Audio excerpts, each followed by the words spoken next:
So hey guys, welcome to my new mini blog. তো কেমন আছো সবাই? আশা করছি সবাই খুব ভালো রয়েছে। আর গাইস, আমরাও অনেক ভালো রয়েছি। আর এই ভিডিওটা হচ্ছে শিবরাত্রির দিন, তো আমি ছাড়বো করে ছাড়া হয়ে ওঠেনি। তো গাইস, সেই দিন আমরা দুই বোনেই উপোস করেছিলাম। আর দেখো, সেই মতো সারাদিন উপোস থেকে স্নান টান করে রেডি হয়ে গেছি সন্ধ্যাবেলায়। এবার যাব আমরা জল ঢালতে। আর গাইস, তোমরা একটু কমেন্ট করে বলো তো আমাদেরকে আজকে কেমন লাগছে। যদি ভালো লাগে তাও জানাবে, খারাপ লাগলেও জানাবে। তারপর দেখো, সোজা বাড়ি থেকে বেরিয়ে টোটোয় করে আমরা সোজা চলে যাই মন্দিরে। আর মন্দিরেতে গিয়ে আমাদের মাথা ঘুরে যায়, এত ভিড় যে কি বলবো, প্রচন্ড ভিড় ছিল। তারপর আমরা গিয়ে দাঁড়াই লাইনে। চলো তোমাদেরকে ওখানকার ভিড়টা একটু তোমাদের সাথে শেয়ার করি। তো দেখতেই পাচ্ছ কি পরিমাণে ভিড় হয়েছে। লাইন যে কোথা দিয়ে ঘুরছে তার কোনো ঠিকঠাক নেই। যে যেখানে পারছে সেখান থেকে ঢুকেও যাচ্ছে, আবার কেউ হয়তো লাইনেই দাঁড়িয়ে রয়েছে। তারপর গাইস, আমি কিছুক্ষণ লাইনে দাঁড়ার পর আমি চলে যাই একটু বসতে।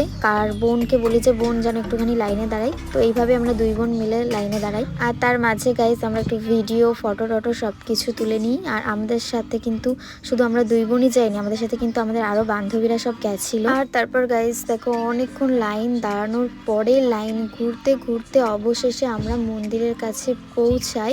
আর মন্দিরের কাছে যখন পৌঁছাই তখনও একবার গাইস ভিড়টা দেখে নাও তোমরা। আর তারপর গাইস অনেকটা অপেক্ষার পর দেখো একদম মন্দিরের সামনে চলে আসে। আর এরপর ঢুকে যাই মন্দিরে। তারপর আগে আমি জল ঢেলে নিই। আর তখন আমি আমার বোনকে বলি যে তুই ভিডিও করে দিবি, তারপর তুই যখন জল ঢালবি তখন আমি ভিডিও করে দেবো।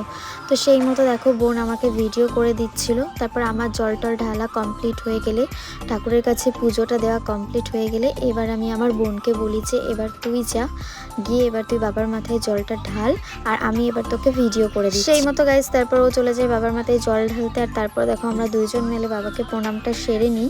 আর মন্দিরের ভেতরে আমাদেরকে ধূপকাঠি বা মোমবাতি কিছুই জ্বালাতে দিচ্ছিল না, তো সেটার জন্য জায়গা করে দিয়েছিল বাইরে। তো সেই মতো দেখো জলটা ঢালা কমপ্লিট করে একটু ভিডিও টিডিও করে নিয়ে তো বাইরে চলে আসি। আর বাইরে এসে এখানে দাঁড়িয়ে তারপর ধূপকাঠি, মোমবাতি আরও যা যা কিছু করতে হয় তো সব কিছু করে নিই। তারপর আমরা ওখানে সবাই মিলে বসি। তারপর একটু প্রসাদ টসাদ খাই, জল টল খাই, তারপরে সবাই মিলে ছবি টবি তুলি। আর গাইস, এবার কিন্তু জল ঢালতে ঢালতে আমাদের প্রায় অনেকটা রাত হয়ে গেছিলো। প্রায় তখন 10:30 মতো বাজে, 10টা কি 10:30। তো সেই মতো তাড়াতাড়ি করে আমরা ওখান থেকে চলে আসি, কারণ আমাদেরকে বাড়ি ফিরতে হবে। বেশি রাত হয়ে গেলে পারে হয়তো টোটো পাবো না। তো সেই মতো কোনো রকমই ফটো টটো তুলি, সেরকম বেশি ভালো ভিডিও করতে পারিনি। তারপরে সমস্তটা মনের ইচ্ছা জানাই বাবাকে, তারপর জানিয়ে আমরা চলে আসি। তারপর গাইস বাড়ি এসে আর পারছিলাম না, তো ভিডিওটার কন্টিনিউ করা হয়নি। তো এই অবধি আজকের মিনি ব্লগ। তো তোমাদের কেমন লাগলো তা কিন্তু অবশ্যই কমেন্ট করে জানাবে। জানি না কেমন কি ভিডিওটা করতে পেরেছি, তো পরের বার থেকে আরও ভালো করার চেষ্টা করব।